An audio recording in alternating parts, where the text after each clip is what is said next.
Les ondes de Limo. Osez la curiosité pour votre bien. Anne-Sandrine Di Girolamo.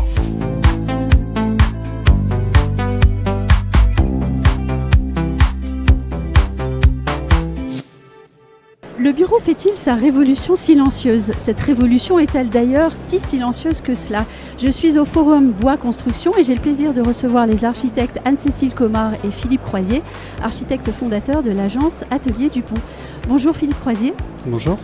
Bonjour Anne-Cécile Comard. Bonjour. De nombreux et très ambitieux projets de lieux de travail, de bureaux voient le jour en France chaque jour.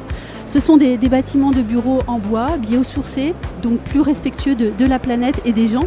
Est-ce que c'est bien une tendance nouvelle qui est en train de s'installer selon vous ? Sur la construction bois, oui, clairement, puisque en fait, on fait attention à l'empreinte carbone des constructions. Donc le bois est un allié, un bon allié pour arriver à réduire cette empreinte. Oui, on a parlé de l'abandon du bureau après le Covid. Cette nouvelle tendance de construire du bureau bois biosourcé, je suppose qu'elle amène aussi d'autres choses. Disons qu'aujourd'hui, en fait, les entreprises ont besoin d'attirer les gens et de séduire. Donc, la construction bois participe à des bâtiments avec une ambiance différente, plus chaleureuse, plus cosy, moins formelle, moins corporate. Oui. Et donc, je pense que de cette manière-là, on participe à cette tendance. Oui, et c'est là le point, je pense, le plus important. Vous me le confirmez ? Oui, tout à fait. Oui. Alors, vous êtes venu ici au Forum Bois Construction avec en particulier un magnifique projet. Celui-ci s'appelle Pavillon Jardin à la Villette. C'est le bâtiment des services d'exploitation du parc de la Grande Halle de la Villette à Paris. Que représente ce bâtiment en termes d'avancée pour la construction bois biosourcée ? Je dirais qu'en fait, à partir du moment où on construit en bois, on change un peu des standards des bureaux. Là, à la Villette, on a quand même des populations qui travaillent, qui sont très différentes, plein de métiers très différents, et puis des gens qui sont sédentaires, d'autres qui sont plus nomades, puisqu'ils parcourent en fait tout le site. Puis il y a pas mal aussi de prestataires extérieurs qui viennent régulièrement dans le bâtiment. Donc, disons que le fait de faire ce bâtiment en bois dans un environnement très naturel a permis d'imaginer un espace qui soit beaucoup plus flexible, en fait.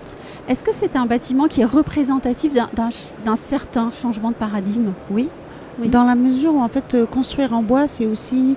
Ça nous amène à interroger un certain nombre de normes de confort.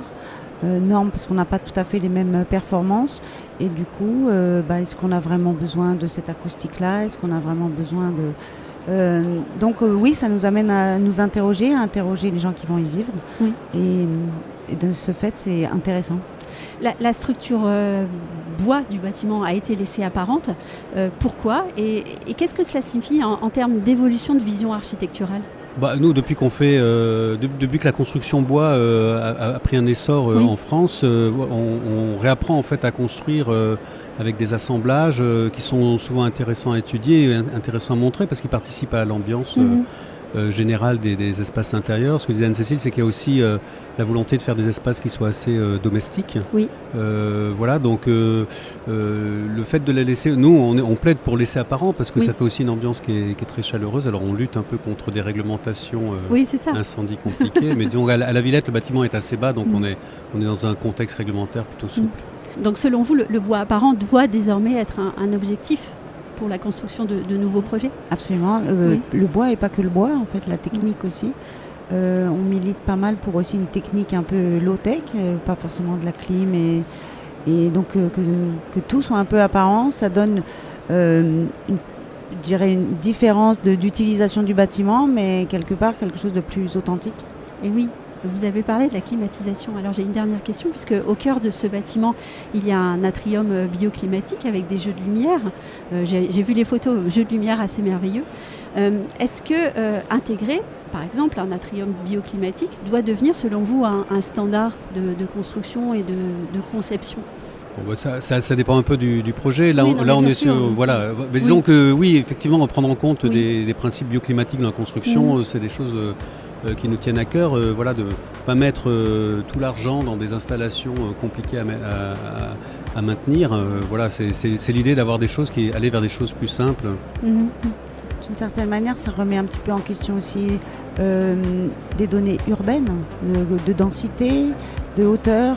Les bureaux, en fait, on sait qu'avec les normes incendie, on est beaucoup plus libre quand on est à moins de 8 mètres. Donc, D'une certaine manière, ce serait intéressant que ça remette en question jusque-là. Eh bien, je vous remercie Anne-Cécile Commun, Philippe Croisier. Je rappelle ici que toutes les interviews enregistrées au Forum Bois Construction seront regroupées en une seule playlist. Et pour l'écouter, vous vous rendez sur ondelimo.com. Merci de votre fidélité. Merci beaucoup. Merci, au revoir.